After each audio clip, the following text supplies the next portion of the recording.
So some more risky behavior of clients. Welcome to Subramani. A few days ago or some time ago, I did a vlog on risk of investor behavior or risky behavior that investors do. Here is a continuation. First, your portfolio has to be time diversified. You cannot put all your money in a 30-year government bond saying, Subra said this is a very good bond to hold till maturity, so I put it there. Then you go and have a cup of tea, and that fellow brings the bill. You tell him, here is a 30-year bill, I can just give it to you. Right? Doesn't work that way. You need cash for meeting your day-to-day expenses, and you need some money for which you need after 30 years, which has to be in debt. I'm not talking of 30-year investment. When you talk to an IFA, he'll say, sir, 30 years तो आपको equity में डालना चाहिए. Fine, मैंने equity में डाल दिया है. But now I need some investment for debt. And yes, a 30-year government bond is a good asset to buy, especially if interests are inflated. Suppose the GSEC or 10-year GSEC is quoting at 11% or 10%. It's a great time to lock in, because you know that interest rates will go down. But once interest rates go down, that portfolio may have appreciated, you may have to sell it. So it can be an actively managed, very long gilt portfolio directly in the gilt rather than in the gilt fund, right? That we will talk about risks in the gilt fund separately, but yeah, first you need time diversification. You need some money for today, and you need some money for 40 years later or 50 years later.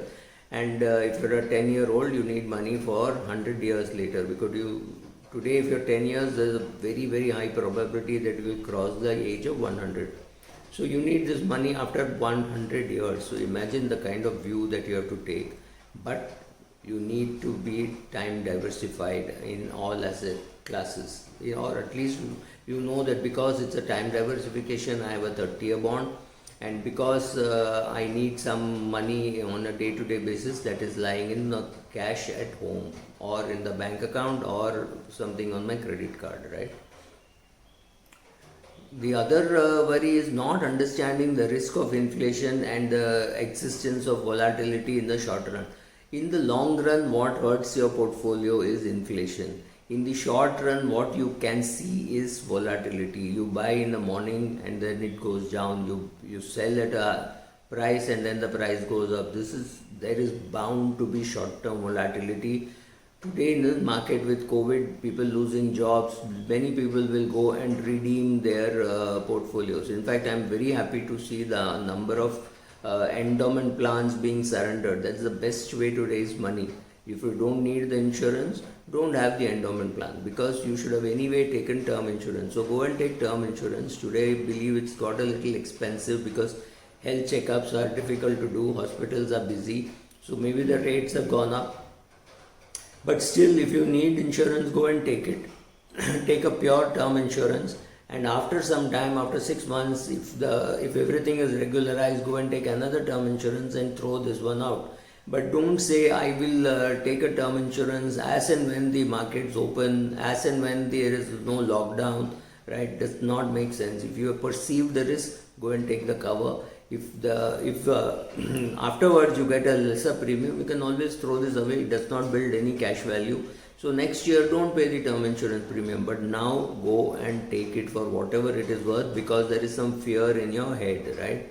Whether it is caused by corona, obviously it is caused by corona. Investing in illiquid assets, people with not very high portfolio, somebody would say 3-4 crores in his portfolio, is wooed by a foreign bank who says, please come. Then they take his wife and him in a nice car, and they treat him very well. Or they just ask him to come to a 5-star hotel, and they start by saying, SIPs are very good, great, you must invest in all that, but you have now outgrown. You are capable of investing much bigger amounts. For your driver, for your servant, I understand you do 500 rupee SIP or 1000 rupee SIP. But sir, you are much beyond that. You can put 50 lakhs in a real estate portfolio with a 3-year lock-in or a 5-year lock-in, and then it will do wonders to you. Believe me, all real estate PMS in this country have ended in the red. Yes, AIF may have made money, but we don't have enough data.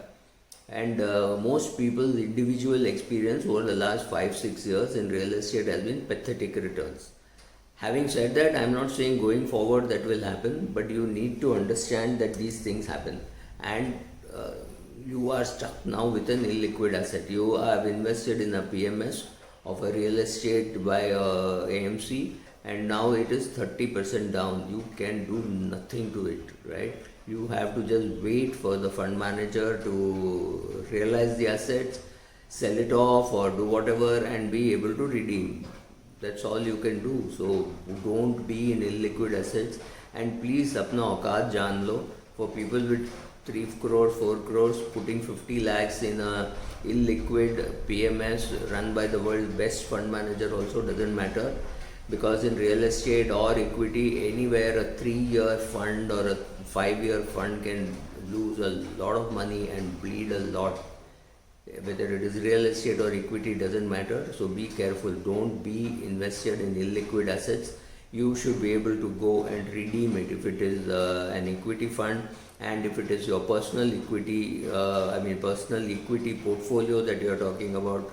There should be very good promoters, so that in case you need loan against shares or something like that, should be available. So don't invest in illiquid assets. Having an extremely concentrated portfolio. We spoke about this last time also. I forgot to mention about those people whose money is in ESOP. So they will have a 20 crore net worth, out of which 18 crore 40 lakhs would be in their own company's ESOP. You try talking to them and they will come out with, Subra, when I started life, I didn't think I will even reach 3 crores. So it is okay if I lose money. That is nonsense. When you don't have money is different, but having had money, losing it is not easy. It is not the same thing. So if you have 20 crores, it is your job to protect 20 crores. Yes, of course it can fall, but you've got to sell your ESOP. You don't make money in ESOP. You make money because the company was well managed. You make money because Aditya Puri managed HDFC Bank well, and therefore your ESOP in HDFC Bank made money.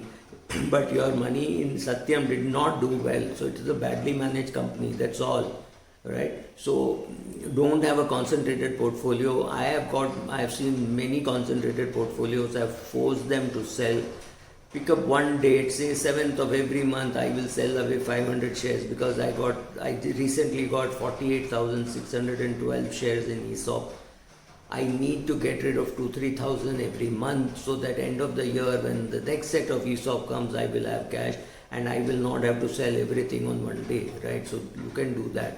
You can sell the shares on a regular basis and put it into a liquid fund, or you can sell the share on a regular basis and do that and use that money for doing an SIP in an equity fund. Fairly obvious, end of the year you will not get that money if it is an equity fund, but after 5 years you may be able to get that money to buy more ESOP, but you have got to constantly keep selling, right? Listening to advice from people who do not matter who do not adapt, right? So somebody who sold you an endowment policy 30 years ago or 35 years ago is not the same person whom you should introduce your son to. Your son may be investing very differently. He may be investing only through app. He may still be investing. That's more important. Don't worry about he does not sit and listen to me and what I'm telling about risk. Maybe he picks it up on the net, and maybe picks it up on YouTube, whatever, right? Ignoring inflation in calculations. I can't even believe that people can ignore inflation. I think people who ignore inflation are the same people who do not understand risk, and who do not understand compounding. When you don't understand compounding, you cannot understand its younger sister or maybe elder sister, which is inflation, right? So be careful about inflation. Check what is the inflation applicable to you, and that you can do only by writing down the expenses that you are incurring, so that you know what is the inflation applicable to you. What Nirmala Sitharaman talks about inflation is not the number which you should worry about. It does not matter to you. What matters is how much is the inflation applicable to you and your family, which can be got by writing